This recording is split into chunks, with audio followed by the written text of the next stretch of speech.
Sir, Delhi നിയമസഭാ തെരഞ്ഞെടുപ്പ് അടുത്തിരിക്കുന്നു. അപ്പോൾ ഡൽഹി നിയമസഭാ തെരഞ്ഞെടുപ്പിൽ കെജ്രിവാളിനെ തോൽപ്പിക്കുകയായിരിക്കില്ലേ BJPയുടെ മുഖ്യ ലക്ഷ്യം? അങ്ങനെയാണെങ്കിൽ ആരെയായിരിക്കും അവതരിപ്പിക്കുക? ഈ കെജ്രിവാളിനെതിരെ ഡൽഹിയിൽ പർവേസ് വർമ്മയെ സ്ഥാനാർത്ഥിയാക്കാനായിട്ട് BJP ഏതാണ്ട് തീരുമാനിച്ചു എന്നാണ് അറിയുന്നത്. കാരണം എന്താണെന്ന് വെച്ചാൽ പർവേസ് വർമ്മ ഇപ്പോൾ ജനങ്ങളുമൊക്കെ ആയിട്ട് ബന്ധപ്പെട്ട് പല മീറ്റിങ്ങുകളുമൊക്കെ നടത്തുന്നുണ്ട്. പർവേസ് വർമ്മ എന്ന് പറഞ്ഞു കഴിഞ്ഞാൽ ചിലപ്പോൾ ഇവിടെ പ്രേക്ഷകർക്ക് പെട്ടെന്ന് പിടികിട്ടില്ല എന്നൊക്കെ വരും. പർവേസ് വർമ്മ ഡൽഹിയിൽ നിന്ന് 2 തവണ MP ആയിരുന്ന ആളാണ്. മാത്രമല്ല ഡൽഹിയിലെ പഴയ BJPയുടെ നേതാവ് സാഹിബ് സിംഗ് വർമ്മ കേന്ദ്രത്തിൽ തൊഴിൽ മന്ത്രിയായിരുന്നു. സാഹിബ് സിംഗ് വർമ്മ ഇപ്പം ജീവിച്ചിരിപ്പില്ല, അദ്ദേഹത്തിൻ്റെ മകനുമാണ്. അപ്പോൾ പർവേസ് വർമ്മ അവിടെ MP ആയിട്ട് മത്സരിച്ചിരുന്നപ്പോൾ അദ്ദേഹം പിന്നെ 2.5 ലക്ഷത്തോളം വോട്ടിന് ഒരു തവണ ജയിച്ചു, റെക്കോർഡായിരുന്നു.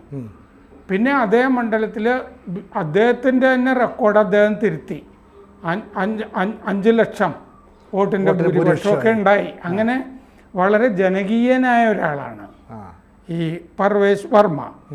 അപ്പോൾ ഇത്തവണ 2025 അതായത് ജനുവരി 6 ശേഷം തെരഞ്ഞെടുപ്പ് കമ്മീഷൻ നിയമസഭാ തെരഞ്ഞെടുപ്പിൻ്റെ തീയതി പ്രഖ്യാപിക്കും എന്നാണ് അറിവ്.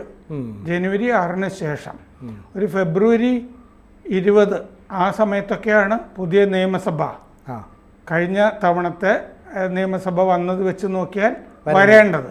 ഒരു ഫെബ്രുവരി 20 ആകുമ്പോഴാണ് വരേണ്ടത്. അപ്പോൾ ജനുവരി 6 ശേഷം തീയതി പ്രതീക്ഷിക്കാം. അപ്പോൾ ഈ പർവേസ് വർമ്മയെ കെജ്രിവാളിനെതിരെ നിർത്തിക്കഴിഞ്ഞാൽ ഒരു ഗുണം എന്താണെന്ന് വെച്ച് കഴിഞ്ഞാൽ കെജ്രിവാളിന് മറ്റ് മണ്ഡലങ്ങളിലൊന്നും ശ്രദ്ധിക്കാൻ പറ്റാതെ കെജ്രിവാൾ സ്വന്തം മണ്ഡലത്തിൽ തളച്ചിടപ്പെടും. ഡൽഹി തന്നെയാണല്ലോ മണ്ഡലം, അതെ, പേടിക്കും അല്ലേ? അല്ലാതെ വേർക്കുകയും പേടിക്കുകയും ചെയ്യും എന്നുള്ളതാണ് കണക്കൂട്ടൽ. 2013 മുതൽ കെജ്രിവാൾ ഈ ന്യൂഡൽഹി മണ്ഡലത്തിൽ ജയിക്കുന്നുണ്ട്.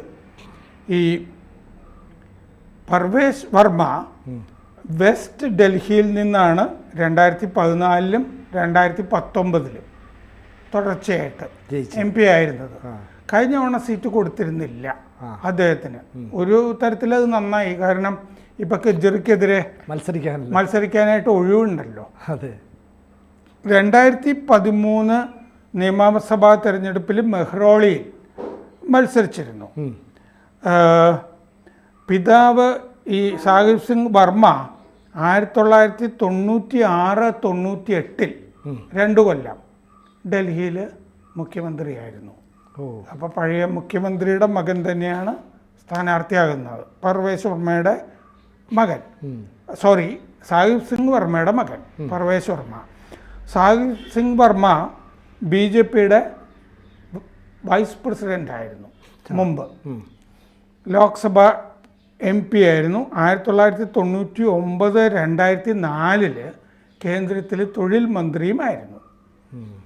ഈ മാസാവസാനം തന്നെ BJP ആദ്യത്തെ പട്ടിക പുറത്തുവിടണമെന്നും അതിൽ പർവേസ് വർമ്മയുടെ പേരുണ്ടാകണമെന്നുമൊക്കെ ഡൽഹിയിലെ BJP ആവശ്യപ്പെട്ടതായിട്ട് BJP വൃത്തങ്ങൾ പറയുന്നുണ്ട്. പിന്നെ വലിയ താരങ്ങൾ നിയമസഭാ തെരഞ്ഞെടുപ്പിന് ഉണ്ടാകും എന്ന് പ്രതീക്ഷിക്കുന്നുണ്ട് BJPയുടെ ഭാഗത്തുനിന്ന്. കാരണം ഭരണം പിടിക്കാനുള്ള പോരാട്ടമാണല്ലോ. അപ്പോൾ സ്ഥാനാർത്ഥികളായിട്ട് വരുന്ന കൂട്ടത്തിൽ മീനാക്ഷി ലേഖി, രമേശ് ബിദൂരി, അർവിന്ദർ സിംഗ് ലവ്ലി ഇവരൊക്കെ ഉണ്ടാവും എന്നാണ് പുറത്തു വരുന്നത്. അതാണ് ഇവരിൽ പല ആളുകളും ലോക്സഭയിലൊക്കെ മീനാക്ഷി ലേഖിയൊക്കെ ഉണ്ടാകാതിരുന്നത്. അപ്പോൾ നേരത്തെ തന്നെ BJPക്ക് ഒരു ഉദ്ദേശം ഉണ്ടായിരുന്നിരിക്കണം. അതാണ് ഈ പർവേസ് വർമ്മ കൂളായിട്ട് ജയിച്ചു എന്ന ആളാണല്ലോ വെസ്റ്റ് ഡൽഹി, അദ്ദേഹത്തിനെ സ്ഥാനാർത്ഥി ആക്കിയില്ലല്ലോ. കെജ്രിവാള് അതിഷി മർലേന സൗരഭ് ഭരദ്വാജ്, മനീഷ് സിസോദിയ, ഇത്രയും പേരെ എങ്ങനെയെങ്കിലും തോൽപ്പിച്ചിരിക്കും, ഇതാണ് ലക്ഷ്യം എന്ന് BJP തീരുമാനിച്ചിട്ടുണ്ട്. അപ്പോൾ അവർക്കെതിരെ മറ്റേ വലിയ സ്ഥാനാർത്ഥികളൊക്കെ തന്നെ വരും. BJPയുടെ പ്രസിഡന്റ് വീരേന്ദർ സച്ദേവ മിക്കവാറും സ്ഥാനാർത്ഥിയായിരിക്കും, ഏതാണ്ട് ഉറപ്പാണത്. അപ്പോൾ ഈ കെജ്രിവാളിനെതിരെ ആരാണെന്ന് ഞാൻ പറഞ്ഞു. ഈ അതിഷി, സൗരഭ് ഭരദ്വാജ്, സിസോദിയ ഇവർക്കെതിരെയൊക്കെ BJPയുടെ പണ്ട് MP-മാരായിരുന്ന ആളുകൾ തന്നെയായിരിക്കും സ്ഥാനാർത്ഥി, കരുതുന്നത്. ഇപ്പോൾ പർവേശ് വർമ്മ തയ്യാറെടുപ്പൊക്കെ തുടങ്ങി, വോട്ടർമാരെ കാണുന്നുണ്ട്. 7-8 പരിപാടികൾ കഴിഞ്ഞു മണ്ഡലത്തിൽ. വാൽമീകി സമുദായവുമായിട്ട് സംസാരിച്ച് കഴിഞ്ഞു. വാൽമീകി സമുദായം അവിടെ ഒരു മേഖലയിൽ ധാരാളം പേരുണ്ട് ഈ ഡൽഹി മണ്ഡലത്തിൽ. വർമ്മ മുമ്പ് ജയിച്ചത് വലിയ ഭൂരിപക്ഷത്തിനായിരുന്നു, ഞാൻ പറഞ്ഞല്ലോ. ചാന്ദിനി ചൗക്കിലായിരുന്നു ഇത്തവണ ലോക്സഭാ തെരഞ്ഞെടുപ്പിൽ ചുമതല വർമ്മയ്ക്ക്. 2020 ഈ കഴിഞ്ഞ ലോക്സഭാ തെരഞ്ഞെടുപ്പിൽ ചുമതലയുണ്ടായിരുന്നു, ടിക്കറ്റ് കൊടുത്തില്ല. അതിനു പകരം രാജസ്ഥാൻ ലോക്സഭാ തെരഞ്ഞെടുപ്പിൽ ഈ ചാർജുള്ള ആളുണ്ടല്ലോ, അദ്ദേഹത്തിന്റെ രണ്ടാമനായിട്ട് പ്രവർത്തിച്ചിരുന്നു, പ്രധാന ചുമതലക്കാരന്റെ സഹായി. പക്ഷെ രാജസ്ഥാനിൽ വലിയ ഗുണമൊന്നും ഉണ്ടായിരുന്നില്ല. ലോക്സഭാ തെരഞ്ഞെടുപ്പിൽ 25 സീറ്റ് 14 മറ്റോ ഒക്കെ കുറയാണ് ചെയ്തതെന്നാണ് എൻ്റെ ഓർമ്മ രാജസ്ഥാനിൽ. അപ്പോൾ ഈ ആൻറ്റി ഇൻകംബൻസി എന്ന് പറയുമല്ലോ, ഭരണവിരുദ്ധ വികാരം, അത് ശക്തമായിട്ടുള്ള സ്ഥലമാണ് ഡൽഹി. ഒരുപാട് അഴിമതികൾ. ഇയാൾ ജയിലിലായിരുന്നു. സിസോദിയെ പോലെയുള്ളവരും ഈ ഭരദ്വാജ് ഇവരൊക്കെ ജയിലിലായിരുന്നില്ല, തടവിലായിരുന്നു. പിന്നെ മുഖ്യമന്ത്രിയുടെ വസതി വെച്ച് മർദ്ദനം വെക്കേണ്ടി വരുന്നു MP-ക്ക്. അതെ, അവര് ചിലപ്പോൾ BJP ചേർന്നിട്ട് ഒരു സ്ഥാനാർത്ഥിയായിട്ട് വന്നുകൂടായികയൊന്നുമില്ല. അതിനൊക്കെയുള്ള എല്ലാ സാധ്യതയുണ്ട്. അപ്പോൾ 1998 മുതൽ BJPക്ക് അവിടെ അധികാരം ഇല്ല. 1998 മുതൽ എന്ന് പറഞ്ഞാൽ 4 നൂറ്റാണ്ട് കഴിഞ്ഞു അല്ലേ. BJP പച്ച തൊട്ടിട്ടില്ല. ഇത് നല്ല അവസരമാണ്.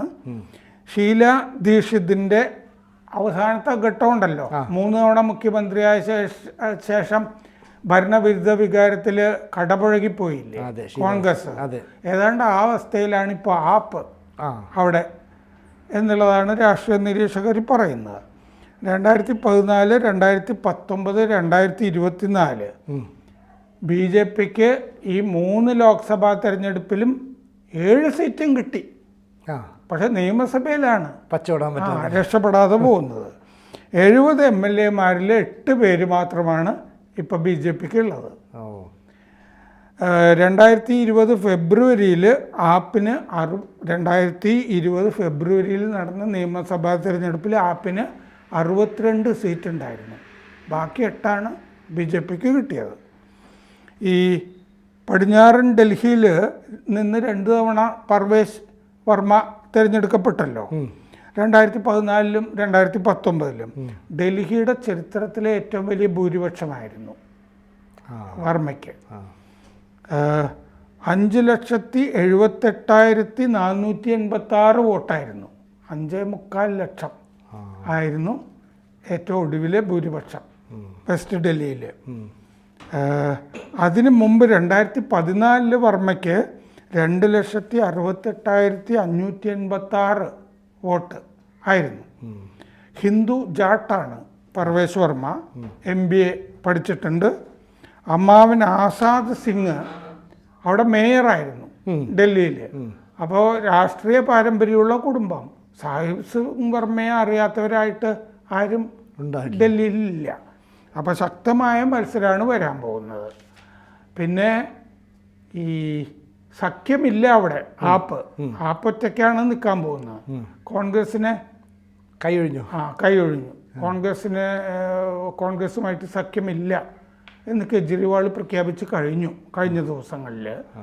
അതെന്താണെന്ന് വെച്ചാൽ ഹരിയാന, മറ്റേ ജാർഖണ്ഡ്, മഹാരാഷ്ട്ര ഇങ്ങനെ തെരഞ്ഞെടുപ്പുകളൊക്കെ നടന്നല്ലോ. എന്തായാലും മഹാരാഷ്ട്രയിലും ഹരിയാനയിലും ഒക്കെ കോൺഗ്രസ്സിന് വലിയ ഗുണമൊന്നും ഉണ്ടായിരുന്നില്ല. ജാർഖണ്ഡിലാണെങ്കിൽ കോൺഗ്രസ് JMM-ന്റെ തോളത്ത് കയറിയിട്ടാണ് കുറച്ച് സീറ്റ് പിടിച്ചിരിക്കുന്നത്. അഖിലേന്ത്യാ തലത്തിൽ തന്നെ BJPയുടെ അവസ്ഥ ഇങ്ങനെയാണ്. സാർ, ഇപ്പം നിലവിൽ ഡൽഹിയിൽ ഈ പറയുന്ന ആം ആദ്മി പാർട്ടിക്ക് യാതൊരുവിധ പിന്തുണയും ഇല്ല എന്നാണ് പുറത്തു വരുന്ന വിവരങ്ങൾ. ആകെ പഞ്ചാബിൽ കുറച്ചൊരു പിന്തുണ ലഭിച്ചു എന്നതിനപ്പുറത്തേക്ക് ആം ആദ്മി പാർട്ടിക്ക് ഇന്ത്യയിൽ എങ്ങും വളർച്ച ഉണ്ടായിട്ടില്ല. അപ്പോൾ സ്വാഭാവികമായും ഭരണവിരുദ്ധ വികാരമുള്ളപ്പോൾ കെജ്രിവാളിന് മനസ്സിലായില്ലേ താൻ പരാജയപ്പെടുമെന്ന്. അപ്പോൾ അയാൾ സുരക്ഷിതമായൊരു മണ്ഡലം നോക്കി പോകുമെന്നൊരു സംശയം കൂടെ വരില്ലേ? അയാൾ സ്ഥിരമായിട്ട് നിൽക്കുന്നൊരു മണ്ഡലം ഈ ഡൽഹിയാണ്. അയാൾക്ക് പരിചയമുള്ള ഒരു നഗരമണ്ഡലം എന്ന് പറഞ്ഞിട്ട്. വേറൊരു സ്ഥലത്ത് അയാൾ പോയി നിന്നാലും ഈ വെസ്റ്റ് ഡൽഹിയിൽ ലോക്സഭയിൽ റെക്കോർഡ് ഉണ്ടാക്കിയ ആളാണ് പർവേസ് വർമ്മ.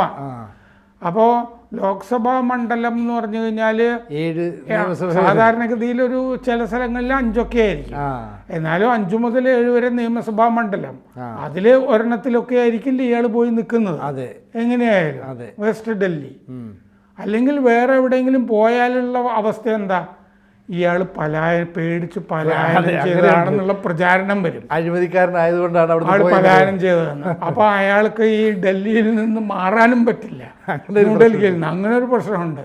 അയാൾ പലായനം ചെയ്തു എന്ന് തന്നെ ഇരിക്കട്ടെ, അവിടെ പോയി പവൻ വർമ്മയ്ക്ക് നിന്നുകൂടെ.